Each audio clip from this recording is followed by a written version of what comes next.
Hi there, how are you guys doing? We have already covered the concepts of simple machines, levers and pulleys, and today we are going to reinforce the concepts by doing some numericals. So have fun.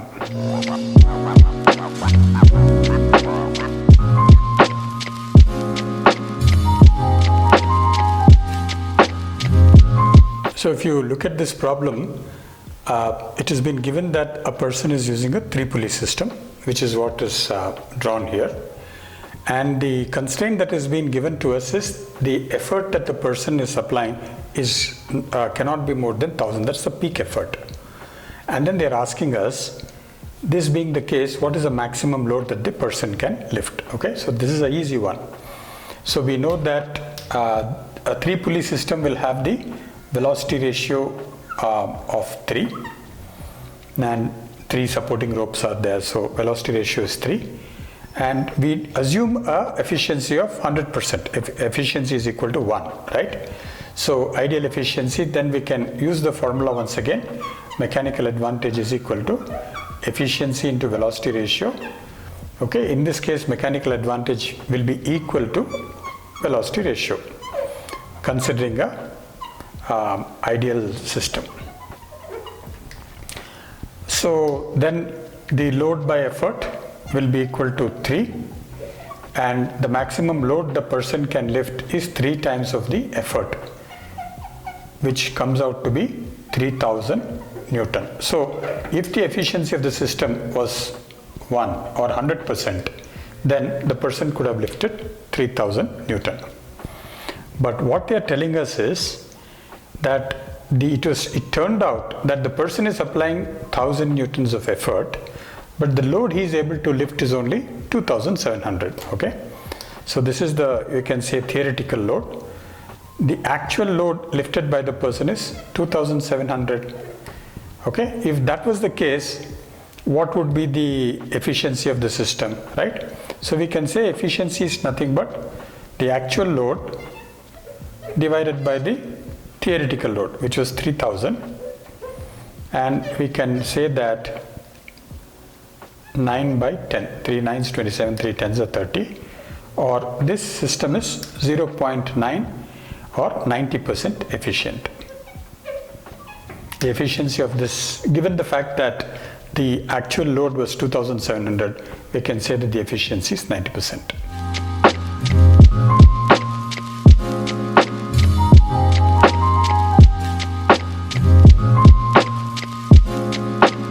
So if you investigate this problem, we've been given a diagram of a system of pulleys which comprises of 3 movable pulleys and 1 fixed pulley.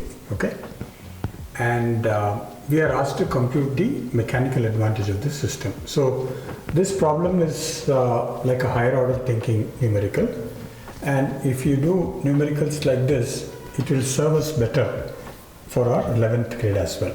Okay, so if the load is hung here, okay, we should put the tensions in this string. Okay, so you will see that this is the load. Let us call this initial set of ropes as T1. Let these to be the tensions in this string. Now the minute you are rigging it up and putting it for the second pulley, the tension in the strings will not be the same as the first set. So let's assume that the tensions in the second attached to the second movable pulley are T2 each. So the first was T1, the second movable pulley was T2, and the third movable pulley, once again we will assume the tensions to be equal to T3. Because you see, for the, as far as the second pulley is concerned, the load that is hanging around it is T1. As far as the third movable pulley is concerned, the load that is hanging around it is T2. Okay, so, and finally we have the effort T3, and the effort will be, let's say, E. Okay, and the load is given as L. So how do we do this? We'll have to very carefully put down the equations with load and tension for each of these pulleys. So let's look at movable pulley 1 first. So for movable pulley 1, we can say that load L is supported by two strings, each of which having tension T1. So L is equal to 2T1, or from this we can say T1 is equal to load divided by 2. So we will use it as a first relationship. Then you look at the second movable pulley. Here T1 is the load and T2 is the two supporting threads. So we can say T1 is equal to 2T2 from the second movable pulley's perspective. Or we can say T2 now is T1 by 2. But what is T1? T1 itself is L by 2. So we will say this is L by 2 by 2 or L by 2 square. Let's keep it as equation number 2. And then we look at it from the third movable pulley's perspective. And there we say load is T2 for third movable pulley.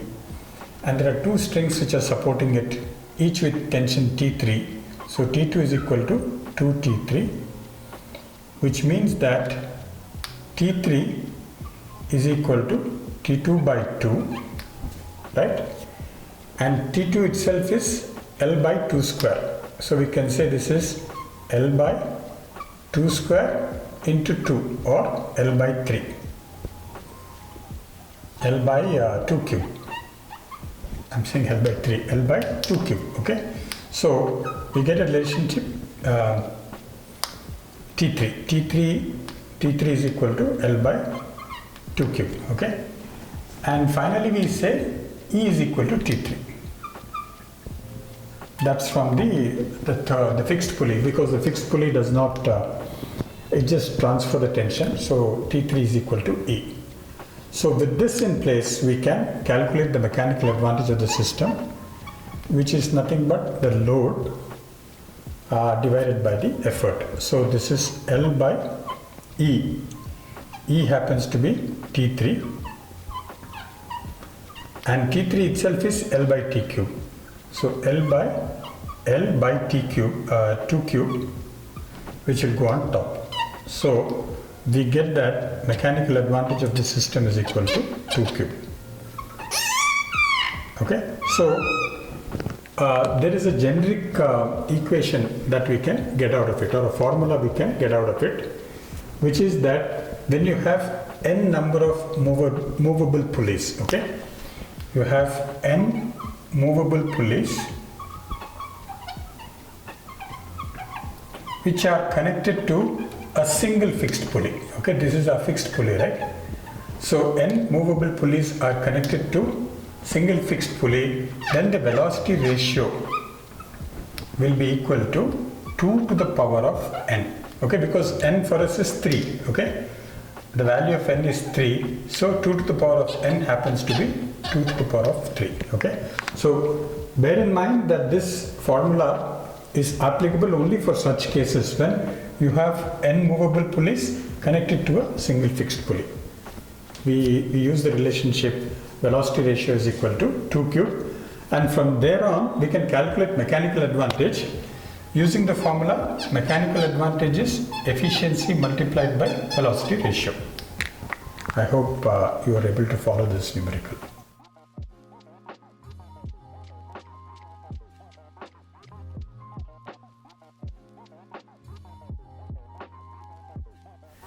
So if you look at this numerical, we have been given that a block and tackle of 7 pulleys is being used. Okay, so we can say the number of pulleys is equal to 7. Now how do we rig up a system of 7 pulleys, right? We know that we have to have 4 fixed pulleys and 3 movable pulleys. Okay, we have seen those arrangements in our theory class before, concept class. And the mechanical advantage of such a system would be as many number of pulleys, so much would be the mechanical advantage. 7 pulleys, mechanical advantage is 7. Okay, so with that system, it is we have been asked there is a person who can apply an effort of 1000 Newton. And if the system is 100% efficient, what is the maximum load that he can lift? So simple question. We will say, hey, mechanical advantage is going to be 7, which is nothing but the load by effort.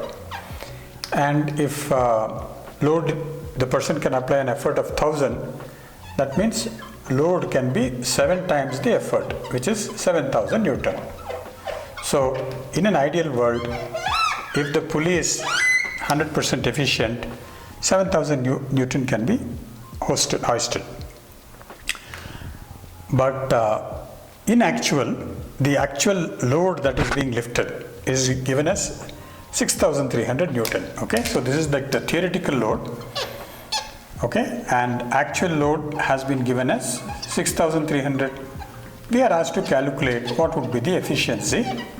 It's a simple enough task. Efficiency is nothing but actual divided by the theoretical, which is 6300 Newton divided by 7000 Newton. So 7 9s, 7 10s, or this system is 0.9% efficient or 90% efficient. So I hope you are able to follow this.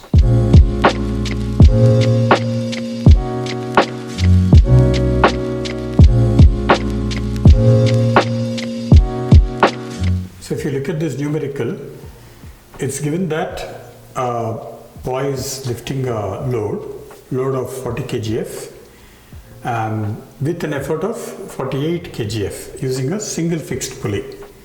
So when you look at the data itself, you know that pulley is not 100% efficient.